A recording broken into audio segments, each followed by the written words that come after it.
The old wine cabinet. This is the story of the old wine box, as it appeared on eBay. You form your own opinion. This first buy, an antique buy, and refurnisher is the one who tells the story. All the events set forth in this listing are accurate and may be verified by the winning bidder with copies of all hospital records and sworn affidavits that I am including in the sale of the cabinet. It is actually a wine box, but referred to here as a cabinet. During the month of September, back in 2001, I attended an estate sale in Portland, Oregon. The items liquidated at this sale were from the estate of a woman who had been passed away at the age of 103 years old. The granddaughter of the woman said that she was born, grew up, got married, and raised a family in Poland until she was sent to a concentration camp during World War II. Out of her parents, brothers, a sister, husband, 2 sons, and a daughter, she was the only one to survive. She survived by escaping the camp with other prisoners, somehow making it to Spain, where she lived until the end of the war. I was told that she acquired the small wine cabinet listed here in Spain, and it was one of only 3 things that she brought with her when she migrated to the United States. The other 2 items were an old steamer trunk and a sewing box. I purchased the wine cabinet and the sewing box with some other furniture at the estate sale. After the sale, I was approached by the woman's granddaughter who said, "I see you got the Dybbuk box." She was referring to the wine cabinet. I asked her what a Dybbuk box was, and she told me, When I was growing up, my grandmother always kept the wine box in her sewing room. It was always shut and set in a place that was out of reach. Grandmother always called it the Dybbuk box, and when the girl asked her grandmother what was inside, her grandmother spit 3 times through her fingers and said, "Dybbuk and Kesselum," also saying to her granddaughter, "This wine cabinet is never ever to be opened." The grandmother had even asked that the box be buried with her. However, as such a request was contrary to the rules of the Orthodox Jewish burial, the grandmother's request had not been honored. I asked, "What's a Dybbuk and Kesselum?" The granddaughter replied, "I don't know." After her telling me that she didn't know what the Dybbuk was, though, I asked, "Would you like to open the box with me?" "No," she also replied again, adding, "My grandmother was very emphatic and serious when she instructed me not to do so, and regardless of the reason, I want to honor my grandmother's request." This seemed to be more of a sentimental keepsake. I finally added, after hearing her tell the story, "Why don't you keep it?" I offered her the box back, and her demeanor changed. She became insistent and replied, "No, no, you bought it." I exclaimed, "I don't want my money back. It would make me feel better by returning this to you as an act of kindness." She then raised her voice, saying, "You bought it. You made a deal." She then began to seem somewhat upset. Looking back now, the the way she became upset was just plain odd.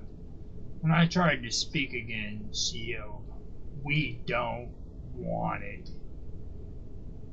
Please leave." She then began to cry and quickly walked away. I wrote the whole experience off as stress and grief that she must have been feeling for the loss of her grandmother. I took my purchases and politely left.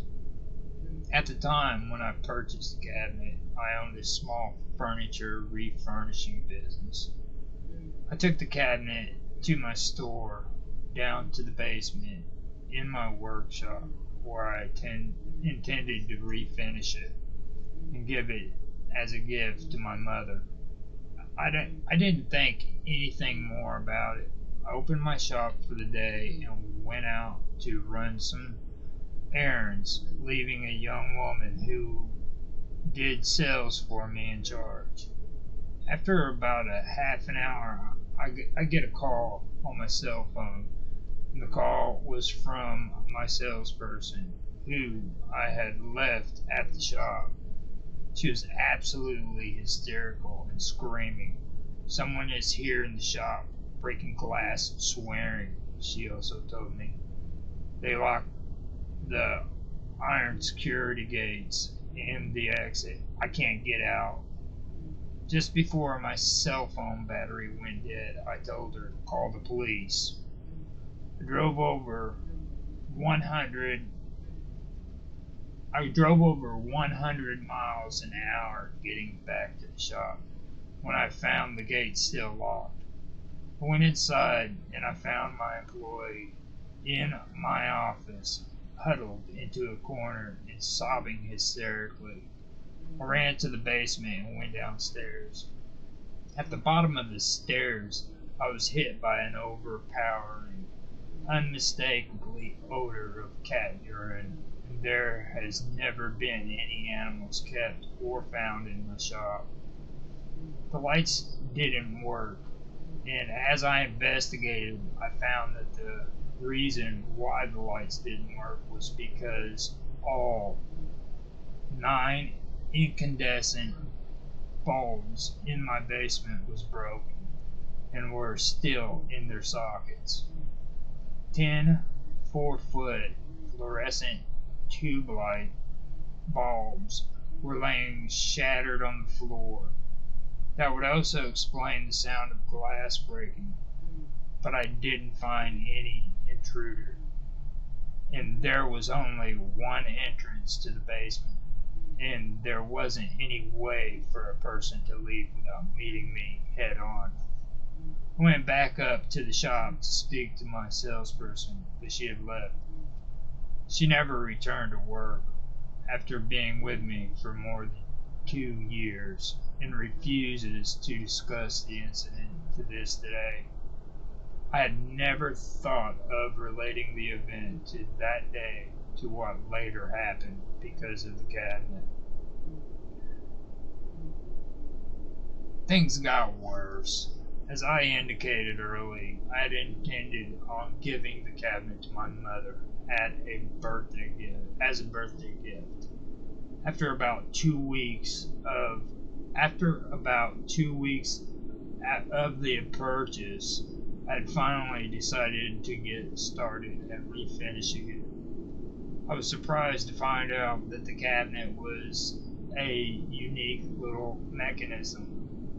When one of the doors to the cabinet is open, the mechanism causes the opposite door and the little drawer below to open at the same time.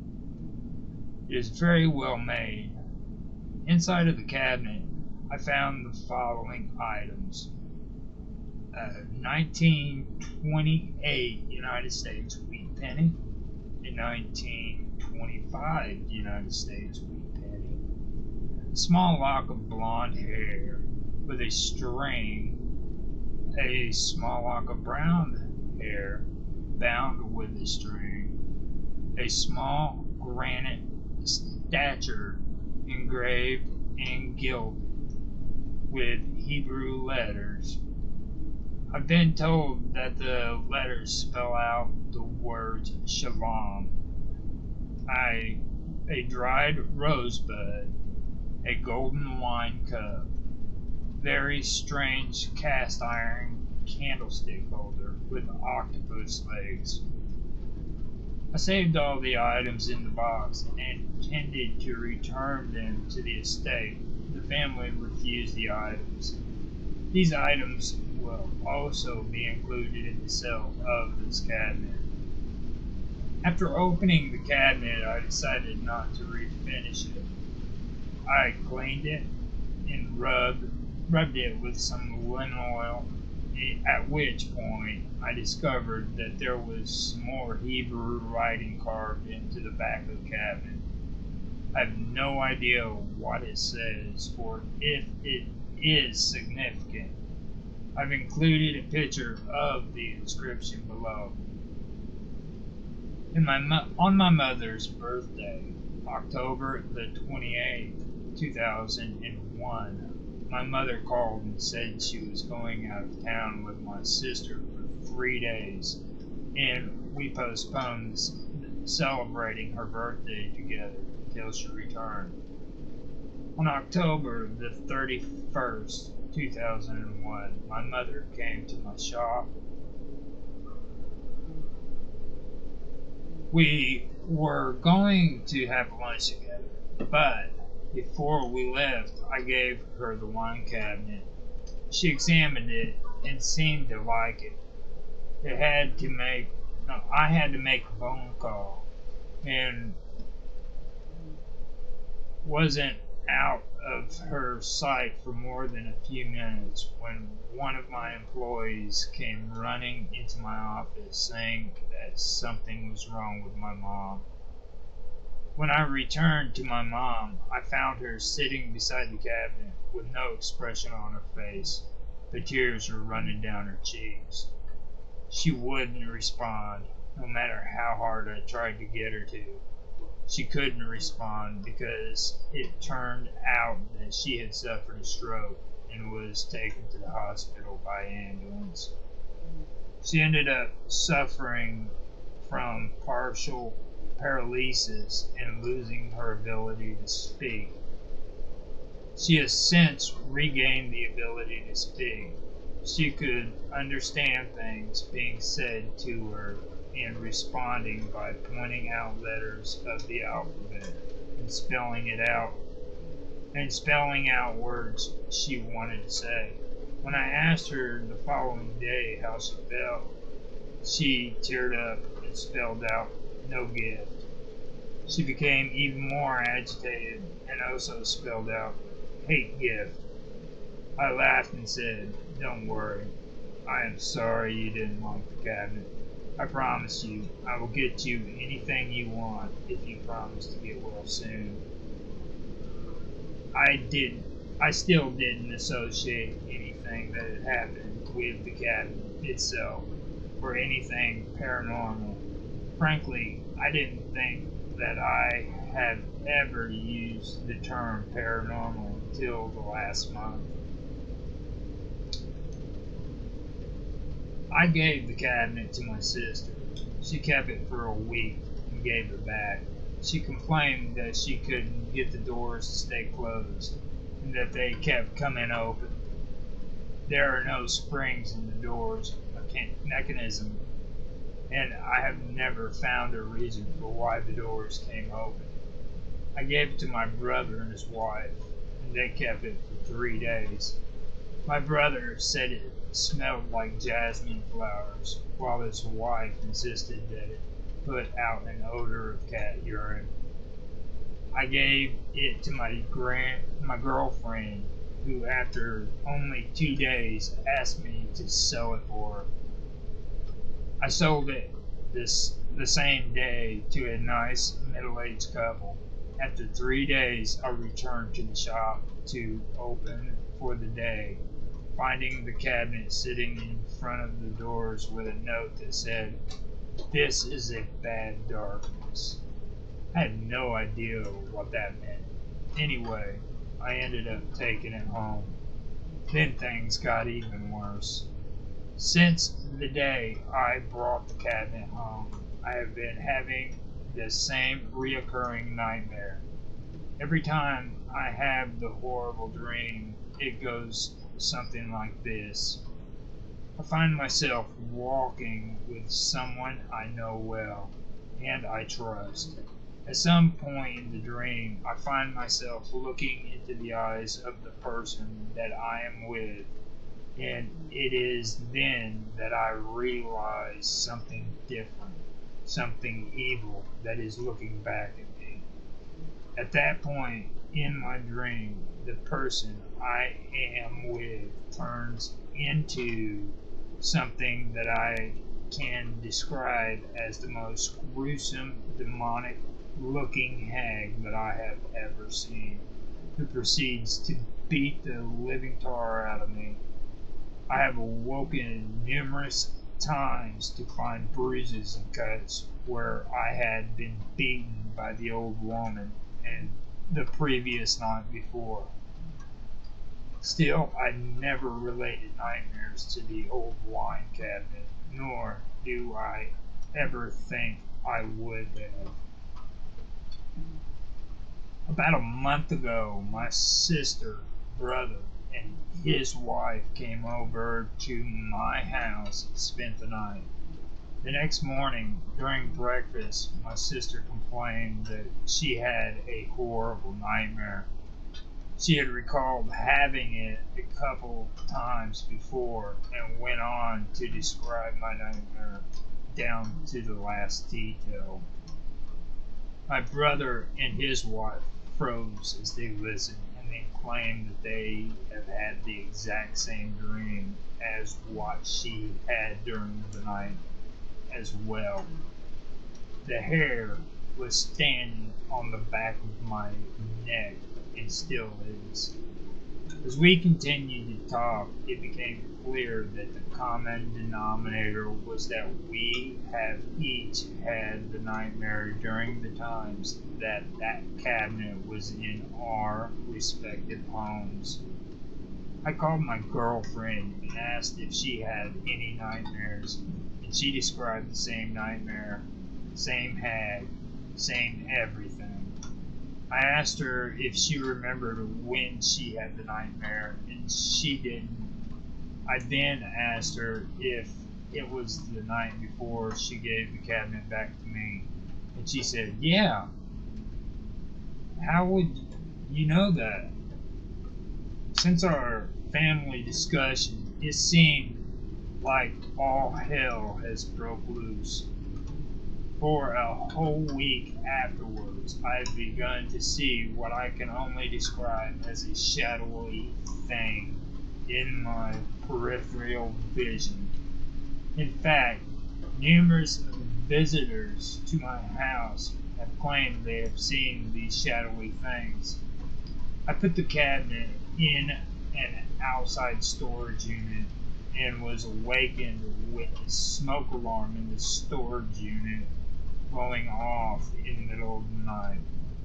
When I went to see what was burning, I opened the door and didn't see any smoke. However, I did get a hit with the overwhelming smell of cat urine, and when I went back inside, the smell was there inside of my house. I do not own a cat and never have. I went back outside and grabbed the cabinet. I brought it back inside and tried to do research about it on the internet. While I was surfing the net, I fell asleep and had the same frickin' nightmare. I woke up at around 4:30 in the morning. It felt and smelled like someone was breathing on my neck. My house now smelled like jasmine flowers, and I could see the shadow thing, thing, thing just start its way down the hall away from me. I would destroy this thing in a second, except I do not know exactly what I may or may not be dealing with. and I am afraid, and I do mean afraid, that if I destroy the cabinet, what came with it may just stay here with me. I have no I have been told that there are people who shop here on eBay that understand these kind of things, who specifically look for these kind of things or these kind of items. If you are one of these people, please, please buy this cabinet and do what you do with a thing like this. Help me. You can see that I have no reserved price or minimum bid. If I can do anything to make things easier, let me know, and I will do what I can do within my ability. One more note. On the same day my mom had a stroke, the lease to my store was terminated without a cause.